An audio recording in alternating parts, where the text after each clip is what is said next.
Lévitique, chapitre 15. L'Éternel dit à Moïse et à Aaron, transmettez ces instructions aux Israélites. Tout homme qui a une blénorragie est par là même impur. Il est impur à cause de sa blénorragie. Que son corps laisse couler l'écoulement ou le retienne, il est impur. Tout lit sur lequel il couchera sera impur et tout objet sur lequel il s'assiera sera impur.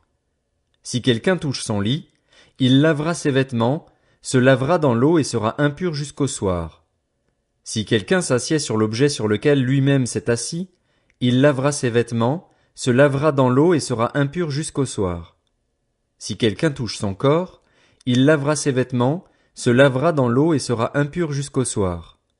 S'il crache sur un homme pur, cet homme lavera ses vêtements, se lavera dans l'eau et sera impur jusqu'au soir. Toute selle sur laquelle il voyagera sera impure. Si quelqu'un touche un objet qui a été sous lui, il sera impur jusqu'au soir et, si quelqu'un porte un tel objet, il lavera ses vêtements, se lavera dans l'eau et sera impur jusqu'au soir. S'il touche quelqu'un sans s'être lavé les mains dans l'eau, cette personne lavera ses vêtements, se lavera dans l'eau et sera impur jusqu'au soir. Tout vase de terre qu'il touchera sera brisé et tout vase de bois sera lavé dans l'eau. Lorsqu'il sera purifié de son écoulement, il comptera encore 7 jours pour sa purification, puis il lavera ses vêtements, lavera son corps avec de l'eau vive et il sera pur. Le 8e jour, il prendra 2 tourterelles ou 2 jeunes pigeons, ira devant l'Éternel à l'entrée de la tente de la rencontre et les donnera au prêtre. Le prêtre les offrira, l'un en sacrifice d'expiation et l'autre en holocauste. Il fera l'expiation pour lui devant l'Éternel à cause de son écoulement. L'homme qui aura une éjaculation lavera tout son corps dans l'eau et sera impur jusqu'au soir. On lavera dans l'eau tout vêtement et tout cuir touché par le sperme, et ils seront impurs jusqu'au soir. Si une femme a couché avec un tel homme, ils se laveront tous les deux et seront impurs jusqu'au soir. La femme qui aura un écoulement de sang restera 7 jours dans la souillure de ses règles. Si quelqu'un la touche, il sera impur jusqu'au soir. Tout lit sur lequel elle couchera pendant ses règles sera impur et tout objet sur lequel elle s'assiera sera impur. Si quelqu'un touche son lit, il lavera ses vêtements, se lavera dans l'eau et sera impur jusqu'au soir. Si quelqu'un touche un objet sur lequel elle s'est assise, il lavera ses vêtements, se lavera dans l'eau et sera impur jusqu'au soir. S'il y a quelque chose sur le lit ou l'objet sur lequel elle s'est assise, celui qui y touchera sera impur jusqu'au soir. Si un homme couche avec elle, si la souillure des règles de cette femme vient sur lui, il sera impur pendant 7 jours et tout lit sur lequel il couchera sera impur. La femme qui aura un écoulement de sang pendant plusieurs jours en dehors de ses règles, ou dont les règles dureront plus que d'habitude, sera impure pendant toute la période de son écoulement, comme pendant ses règles. Tout lit sur lequel elle couchera pendant la période de cet écoulement sera comme le lit de ses règles, et tout objet sur lequel elle s'assiera sera impur comme lors de ses règles. Si quelqu'un les touche, il sera impur. Il lavera ses vêtements, se lavera dans l'eau et sera impur jusqu'au soir.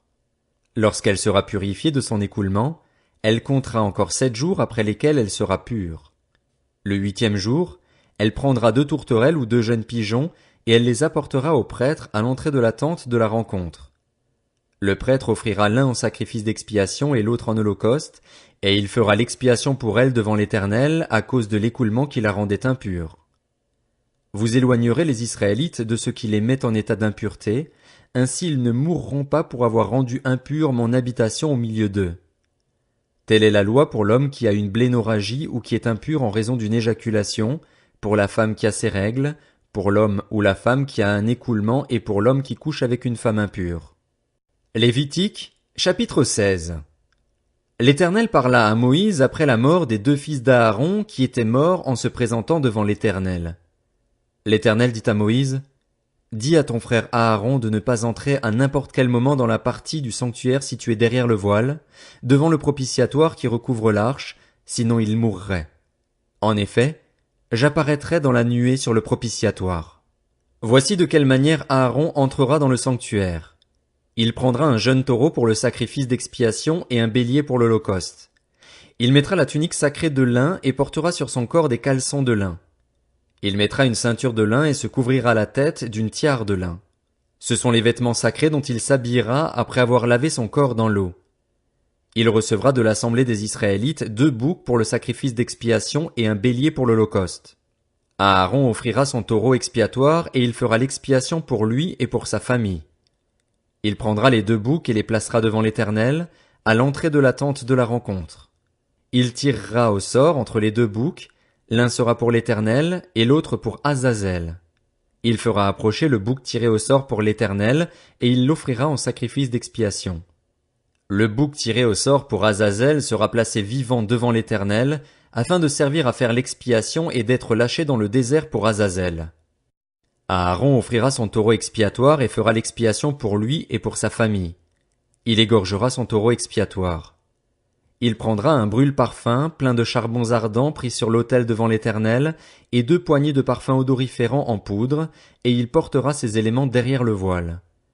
Il mettra le parfum sur le feu devant l'Éternel, afin que la nuée du parfum couvre le propitiatoire qui est sur le témoignage, et il ne mourra pas. Il prendra du sang du taureau et fera l'aspersion avec son doigt sur le devant du propitiatoire, du côté est. Il fera avec son doigt 7 fois l'aspersion du sang devant le propitiatoire. Il égorgera le bouc expiatoire pour le peuple et emportera le sang derrière le voile. Il fera avec ce sang comme il a fait avec le sang du taureau, il en fera l'aspersion sur le propitiatoire et devant le propitiatoire. C'est ainsi qu'il fera l'expiation pour le sanctuaire à cause des impuretés des Israélites et de toutes les transgressions par lesquelles ils ont péché. Il fera de même pour la tente de la rencontre, qui est établie avec eux au milieu de leurs impuretés. Il n'y aura personne dans la tente de la rencontre lorsqu'il entrera pour faire l'expiation dans le sanctuaire, jusqu'à ce qu'il en sorte. Il fera l'expiation pour lui et sa famille, ainsi que pour toute l'assemblée d'Israël. Lorsqu'il sortira, il ira vers l'autel qui est devant l'Éternel et il fera l'expiation pour l'autel. Il prendra du sang du taureau et du bouc, et il en mettra sur les cornes du pourtour de l'autel. Il fera avec son doigt 7 fois l'aspersion du sang sur l'autel. Il le purifiera et le reconsacrera à cause des impuretés des Israélites. Lorsqu'Aaron aura fini de faire l'expiation pour le sanctuaire, pour la tente de la rencontre et pour l'autel, il fera approcher le bouc vivant. Il posera ses 2 mains sur la tête du bouc vivant et confessera sur lui toutes les fautes des Israélites et toutes les transgressions par lesquelles ils ont péché. Il les mettra sur la tête du bouc, puis il le chassera dans le désert avec l'aide d'un homme prêt pour cette fonction. Le bouc emportera sur lui toutes leurs fautes dans une terre aride, il sera chassé dans le désert. Aaron entrera dans la tente de la rencontre, il quittera les vêtements de lin qu'il avait mis en entrant dans le sanctuaire et les déposera là. Il lavera son corps avec de l'eau dans un endroit saint et reprendra ses vêtements. Puis il sortira, offrira son holocauste et l'holocauste du peuple, et fera l'expiation pour lui et pour le peuple. Il brûlera sur l'autel la graisse de la victime expiatoire. Celui qui aura chassé le bouc pour Azazel lavera ses vêtements et lavera son corps dans l'eau. Après cela, il rentrera dans le camp. On emportera à l'extérieur du camp le taureau expiatoire et le bouc expiatoire dont on a porté le sang dans le sanctuaire pour faire l'expiation, et l'on brûlera au feu leur peau, leur viande et leurs excréments. Celui qui les brûlera lavera ses vêtements et lavera son corps dans l'eau. Après cela, il rentrera dans le camp. C'est pour vous une prescription perpétuelle. Le 10e jour du 7e mois, vous vous humilierez, vous ne ferez aucun travail, ni l'Israélite ni l'étranger en séjour parmi vous. En effet, ce jour-là on fera l'expiation pour vous afin de vous purifier, vous serez purifiés de tous vos péchés devant l'Éternel. Ce sera pour vous un sabbat, un jour de repos, et vous vous humilierez. C'est une prescription perpétuelle. Celui qui fera l'expiation, c'est le prêtre désigné par onction et établi dans ses fonctions pour succéder à son père en tant que grand prêtre. Il mettra des vêtements de lin, des vêtements sacrés. Il fera l'expiation pour le saint sanctuaire, il fera l'expiation pour la tente de la rencontre et pour l'autel, et il fera l'expiation pour les prêtres et pour tout le peuple de l'assemblée. Ce sera pour vous une prescription perpétuelle. 1 fois par année se fera l'expiation pour les Israélites à cause de leurs péchés. On fit ce que l'Éternel avait ordonné à Moïse. Lévitique, chapitre 17. L'Éternel dit à Moïse: Transmets ces instructions à Aaron et à ses fils, ainsi qu'à tous les Israélites. Voici ce que l'Éternel a ordonné. Si un Israélite égorge, à l'intérieur ou à l'extérieur du camp, un bœuf, un agneau ou une chèvre sans l'amener à l'entrée de la tente de la rencontre pour en faire une offrande à l'Éternel, devant le tabernacle de l'Éternel, cet homme sera coupable du sang versé. Il a versé le sang, il sera exclu du milieu de son peuple. C'est afin que les Israélites, au lieu de sacrifier leurs victimes dans les champs, les amènent aux prêtres devant l'Éternel, à l'entrée de la tente de la rencontre, et qu'ils les offrent à l'Éternel en sacrifice de communion. Le prêtre en versera le sang sur l'autel de l'Éternel, à l'entrée de la tente de la rencontre, et il brûlera la graisse dont l'odeur sera agréable à l'Éternel. Ils n'offriront plus leurs sacrifices aux boucs, avec lesquels ils se prostituent.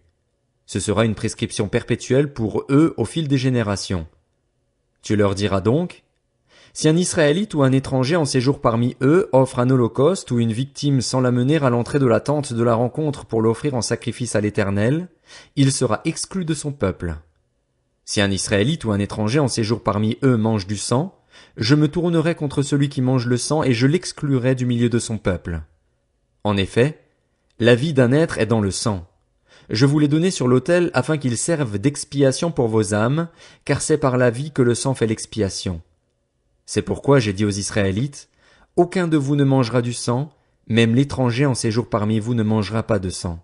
Si un Israélite ou un étranger en séjour parmi eux prend à la chasse un animal ou un oiseau qui se mange, il en versera le sang et le couvrira de poussière. En effet, la vie de tout être, c'est son sang, qui est en lui. C'est pourquoi j'ai dit aux Israélites, vous ne mangerez le sang d'aucune créature, car la vie de tout être, c'est son sang. Celui qui en mangera sera exclu. Toute personne, qu'elle soit israélite ou étrangère, qui aura mangé d'une bête trouvée morte ou déchiquetée, lavera ses vêtements, se lavera dans l'eau et sera impure jusqu'au soir. Puis elle sera pure. Si elle ne lave pas ses vêtements et son corps, elle supportera les conséquences de sa faute.